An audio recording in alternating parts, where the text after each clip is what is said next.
নে বাবা নে, তোর জন্য যথেষ্ট খাবারের বন্দোবস্ত করে দিয়েছি। এবার আমাকে চোর ধরার বন্দোবস্ত করতে হবে।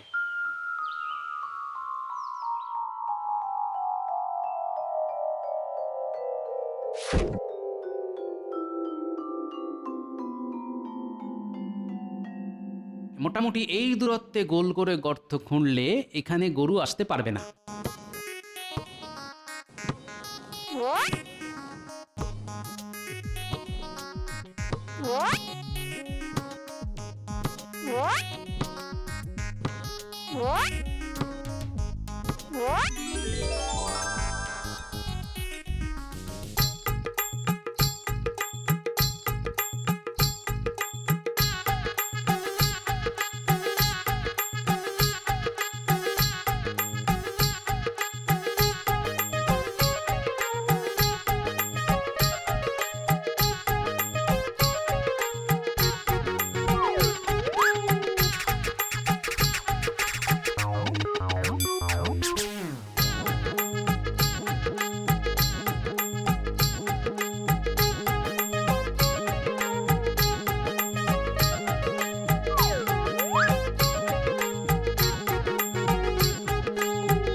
ব্যাস, গর্তে গোবর ভরা হয়ে গেছে।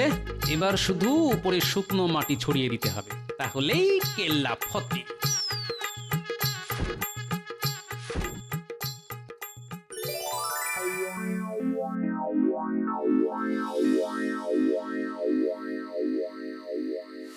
প্রহরী, চটপট মহারাজকে ডেকে আনো, খুব জরুরি দরকার। বলো গোপাল ডাকছে। আচ্ছা, এক্ষুনি ডাকছি। ওই তো গোপালের গরু দেখা যাচ্ছে গাছতলায় বাঁধা। আরে দাঁড়া, আগে অবশ করার ওষুধটা কাপড়ে করে জানলা দিয়ে ছুঁড়ে দি, তারপরে কাজ করতে হবে।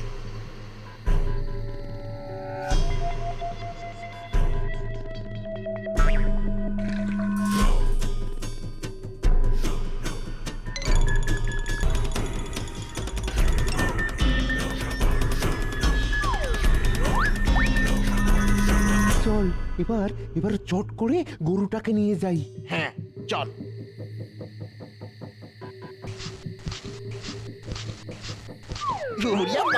বাবারি গর্তের মধ্যে পড়ে গেলাম রে।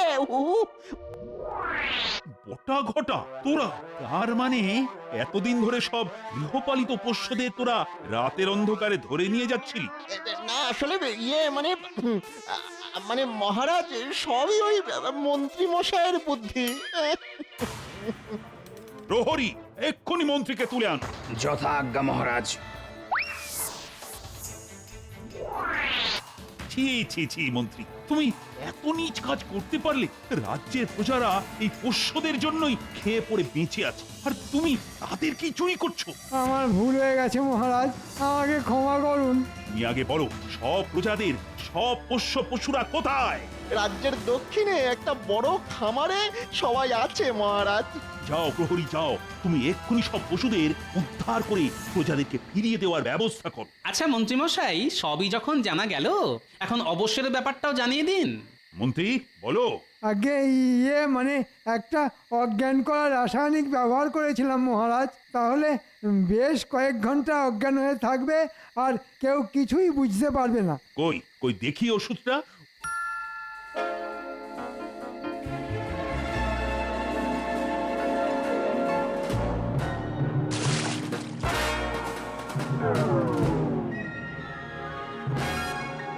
ও গোপাল দাদা, আমাদের গর্ত থেকে তোলো দাদা, আর কতক্ষণ গোবরের কবরে থাকবো? ও গোপাল দাদা। ওই তো, মন্ত্রীর জ্ঞান ফিরলেই তোদের তুলে দেবে। আচ্ছা গোপাল, তোমার এই দুঃসম্পর্কের আত্মীয়টা কে? আমি কিন্তু অনেক ভাবলাম, কিন্তু এখনো বুঝতে পারলাম। এটা তো আমারই গরু, মন্ত্রী আর বটা ঘটাকে ধরার জন্য কিনেছিলাম। কিন্তু তুমি যে বললে তোমার শ্বশুরের বড় মেয়ের দাদার ভগ্নিপতির মামার বোনের ছেলে। হ্যাঁ ঠিকই তো বলেছি, আমার শ্বশুরের বড় মেয়ে আমার গিন্নি, আমার গিন্নির দাদা আমার শ্যালক, আমার শ্যালকের ভগ্নিপতি আমি, আর আমার মামার বোন আমার মা, আমার মায়ের ছেলে আমি। তার মানে কি দাঁড়ালো মহারাজ, আমারই গরু, তাই না? হ্যাঁ হ্যাঁ নয় হ্যাঁ। গোপাল, তুমি পারো বটে।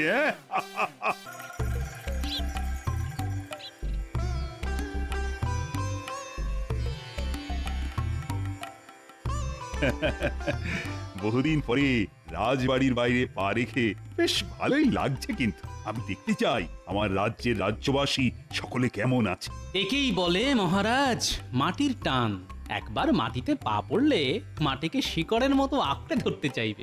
আজকে আর রাজসভা নয়, ফেলে এসেছেন সব কাজ। গ্রাম বাংলা ঘুরে দেখছেন মাটির মানুষ মহারাজ। বাহ সভাকবি বাহ, তোমার এই কবিতা শুনে আমি ধন্য। এই নাও মুক্তোর হার, কেবল তোমারই জন্য। চলুন মহারাজ, সামনে হীরালালের বাড়ি, ওদের বাড়িতে গিয়ে দেখা যাক সবাই কেমন আছে। তাই চলো, তাই চলো।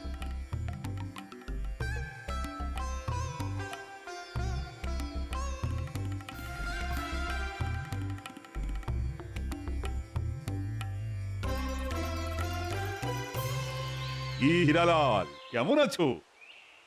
এই ঈশ্বরের আর আপনার দয়ায় খেয়ে পড়ে বেঁচে আছি মহারাজ। তা তোমার হাম্মাগুলো মানে গরুগুলো কেমন আছে? ওরা বেশ ভালোই আছে মহারাজ। মাঝখানে ওই একটা বাছুরের পায়ে যন্ত্রণা উঠেছিল, কিন্তু এখন বেশ সুস্থই আছে। সব গরুই ভালো দুধের যোগান দিচ্ছে। বেশ বেশ, গুরুদের যত্ন নাও, আর কোনো সমস্যা হলে আমাকে জানিও। চলো চলো, সামনে মানিকলালের বাড়ি, ওর বাড়িতে গিয়ে দেখি কি করছে।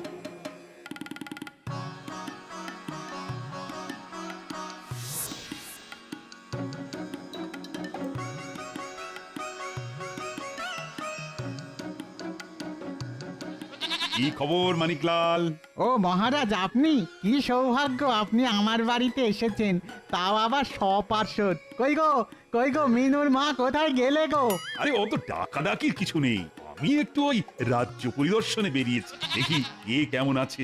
আমরা সবাই ভালো আছি মহারাজ, এই সংসার আর ছাগলদের নিয়ে ভালোই কেটে যাচ্ছে। মহারাজ, আপনি বাইরে দাঁড়িয়ে আছেন কেন? ভিতরে আসুন। না না না না, আজ নয়, আজ নয়, আজ অনেকের বাড়িতে যেতে হবে, পরে কোনো একদিন হবে। গেলে মহারাজ ভালোই হতো, হয়তো হালকা করে পেট পুজোটাও হয়ে যেত। হ্যাংলামুটা বন্ধ কর গোপাল, চলি হে মানিকলাল, পরে একদিন আসবো। আচ্ছা, মন্ত্রীকে তো দেখছি না। মহারাজ, ওই মন্ত্রী মশাই তো ধীরে ধীরে হেঁটে আসছেন কচ্ছপের মতো, ওই পিছনে। যাই হোক, আমাদের রাজ্যে সবাই বেশ কিন্তু সুখে শান্তিতেই আছে। হ্যাঁ, ঠিকই বলেছেন রাজপণ্ডিত মশাই। আচ্ছা ঠিক আছে, ঠিক আছে। তাহলে ওই কথাই রইল, আজকে মাঝরাতে দেখা হবে আপনার সাথে। হ্যাঁ ঠিক আছে ঠিক আছে, এখন তোরা আয়।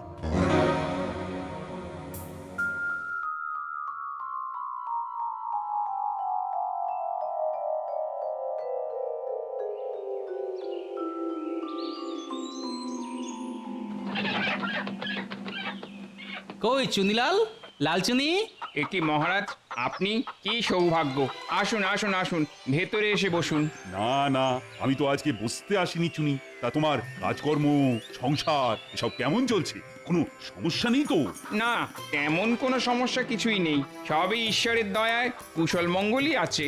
বাহ বাহ, বেশ বেশ, কোনো সমস্যায় পড়লে আমাকে জানিও কিন্তু। মহারাজ কৃষ্ণচন্দ্র কোনো সাধারণ মহারাজ নন, তিনি হলেন প্রজাদরদি রাজা। যেমন মুরগির পালক, টিয়া পাখির পালক, তেমনি মহারাজ হলেন প্রজা পালক। দেখলেন মহারাজ, দেখলেন গোপাল কিরকম আপনার সাথে মশকরা করে চলে গেল। হ্যাঁ, তাই তো দেখলাম। চলো, আজ অনেক বেলা হয়ে গেছে, তোমরা সবাই এখন বাড়ি যাও, কালকে রাজসভায় তোমাদের সাথে আবার দেখা হবে।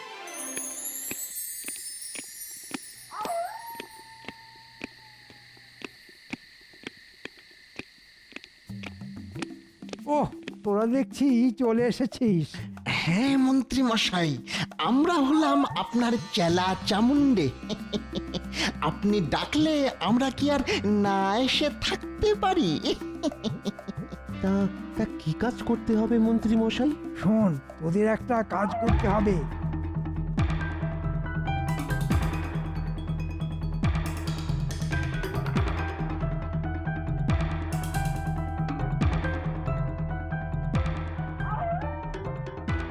এটা দিয়েই হবে আসল কাজ। আমি সব ব্যবস্থা করে রেখেছি, তোদের শুধু বাকি কাজটা করতে হবে। আমাদের এই কাজের গুপ্ত শব্দ হলো হিরে, চুনি, মানি। এগুলো তো মূল্যবান রত্ন। আমরা এগুলো চুরি করব? আগে ভালো করে শোন, তারপরে কথা বল। প্রথমে তোদের যেতে হবে। কোনো চিন্তা করবেন না, আমরা আমরা এমন ভাবে কাজটা সারবো, কাক পক্ষী তো দূরের কথা, রাতের বেলাতে ওই যে পেঁচাতেও টের পাবে না।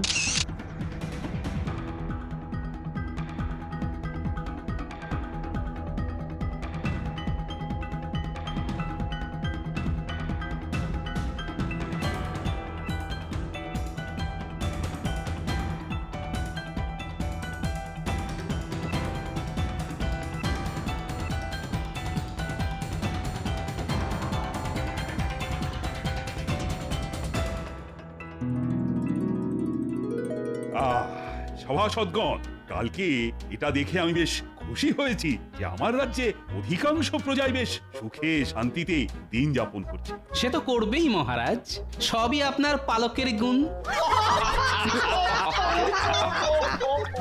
গোপাল, আবার মস্করা শুরু করেছো তো? আমার কিন্তু মাথা গরম হয়ে যাচ্ছে। গোপালের টেকো মাথায় সব সময় দুষ্টু বুদ্ধি। দিন না মহারাজ গোপালের টাকটা ফাটিয়ে। মহারাজ, মহারাজ আমার সর্বনাশ হয়ে গেছে, মহারাজ সর্বনাশ হয়ে গেছে। হুম, এবার মহারাজ বুঝলে ঠেলা। কি হয়েছে হিরালাল?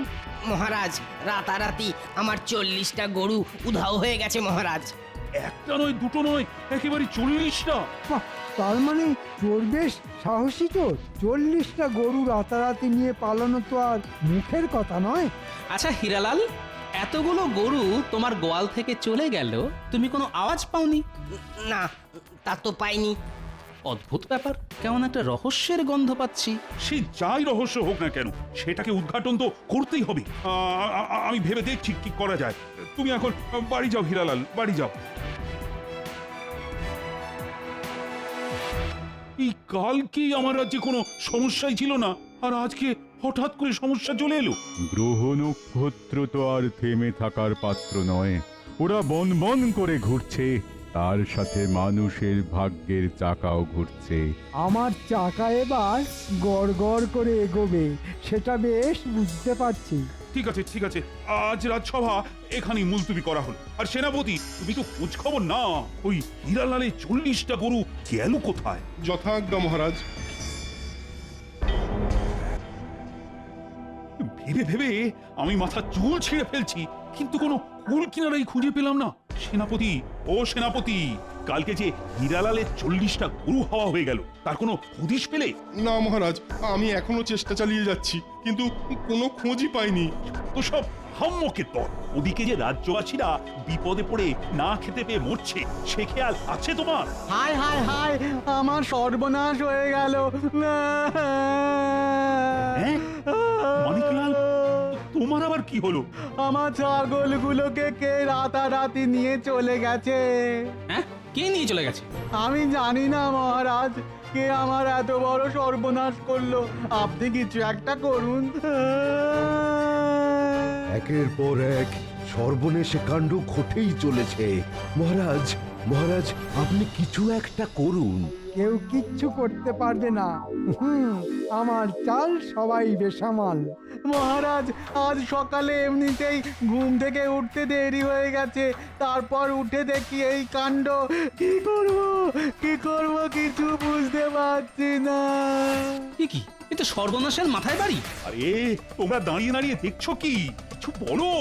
ও মন্ত্রী, আরে ও গোপাল, আমি এ ব্যাপারে কি করব? আমি তো ভেবেই কুল কিনারা পাচ্ছি না যে কি করব। তোমরা সবাই এক্ষুনি সারা রাজ্যে খোঁজ খবর নেওয়া শুরু করে দাও। কে বা কারা প্রজাদের এই চরম সর্বনাশ করে চলেছে। আচ্ছা মহারাজ।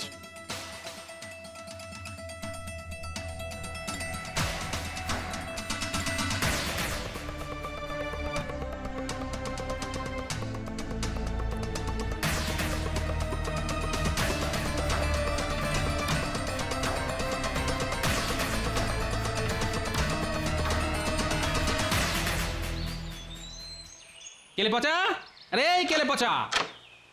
ও কে রে? ও গোপাল দাদা, বলো তা হঠাৎ তুমি আমার বাড়িতে? ঘরে চল, সব বলছি।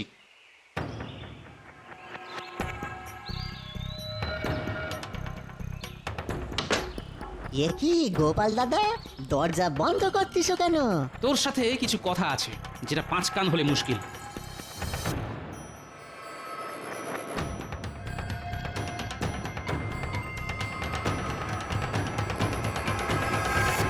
এ মা, সি সি সি, এসব কি বলতিস গোপাল দাদা? তোমার কথা মতো আমি চুরি, সামারি, অপহরণ এসব বাজে কাজ একদম বন্ধ করে দিয়েছি। এই বিশ্বাস করো তুমি। আচ্ছা, তাই বুঝি? তাই এগুলো কে করছে শুনি? বিশ্বাস করো গোপাল দাদা, আমি কিছুটি জানি না গো। শুধু ভালো কাজের জন্য তুমি চুরি করতে বলো, তখনই আমি করি। নইলে আমি ওই রাস্তায় আর কোনোদিনও হাঁটবো নি গো দাদা, সত্যি বলতেছি তোমারে। ঠিক আছে, তুই যখন করিসনি তখন কেউ তো একটা করছেই, আর যেই করুক না কেন সেটা তোকেই খুঁজে বের করতে হবে। কি করতে হবে বলো গোপাল দাদা? তোকে আজ রাতে রাজ্যের চারিদিকে পাহারা দিতে হবে। কেউ কোনো পশু পাখি চুরি করে রাজ্য থেকে অন্য কোথাও নিয়ে যাচ্ছে কিনা সেটা জানতে হবে। আচ্ছা গোপাল দাদা।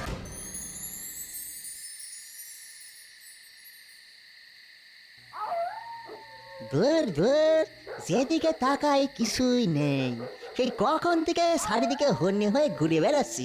কারো বুঝি খেয়ে দিয়ে কাজ নেই, রাত দুপুরে চুরি করতে বেরাবে। এককালে আমাকেও এই কাজ কত করতে হয়েছে, সেসব স্মৃতি। এত রাতে দূরে ওরা কারা হেঁটে চলেছে? একটু কাছে গিয়ে ঝোপের আড়াল থেকে দেখি তো। ব্যাস, আমাদের হীরা চুনি মানিকের কাজ শেষ। কাল থেকে আবার নতুন রত্নের সন্ধানে যেতে হবে। সবই মন্ত্রী মশাইয়ের দেওয়া অবশ ওষুধের কারসাজি। হ্যাঁ, ঠিক বলেছিস, কিন্তু ওষুধ তো সব শেষ। কালকে থেকে আবার চাইতে হবে। কি সর্বনেশে কাণ্ড! স্বয়ং মন্ত্রী মশাই এই কাজে জড়িত। না, খুব শিগগিরই ব্যাপারটা গোপাল দাদারে গিয়ে জানাতে হবে।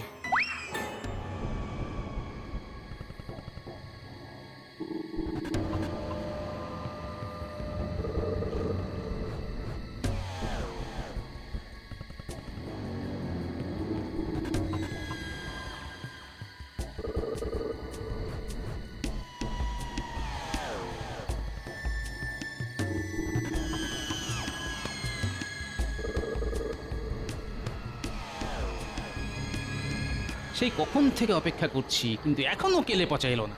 মনে হচ্ছে আজকে আর চুরি চামারি কিছু হবে না। যাই, ঘুমোতে যাই।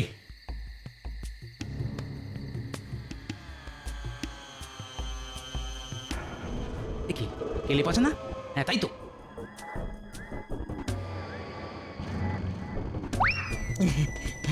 হ্যাঁ হ্যাঁ গোপাল দাদা, সব খবর জানতে পেরেছি। আয় ভেতরে আয়।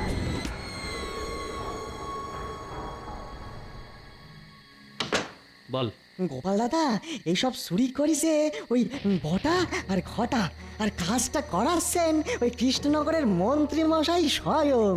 হ্যাঁ, মন্ত্রী মশাই? আচ্ছা, আর কি জানতে পেরেছিস? আর কি, ও অবশ অবশ বলছিল, ঠিক বুঝতে পারিনি গো গোপাল দাদা। অবশ? সেটা আবার কি? আচ্ছা আচ্ছা, ঠিক আছে, তুই তোর কাজ করেছিস। আর হ্যাঁ, তুই যে সব দেখেছিস আর আমাকে বলেছিস, এই ব্যাপারটা যেন কেউ জানতে না পারে। তুমি একদম নিশ্চিন্তে থাকো গো গোপাল দাদা, কেউ ঘুণাক্ষরেও কিছুটি টের পাবে না গো। এই নে তোর বকশিস, যা বাড়ি যা।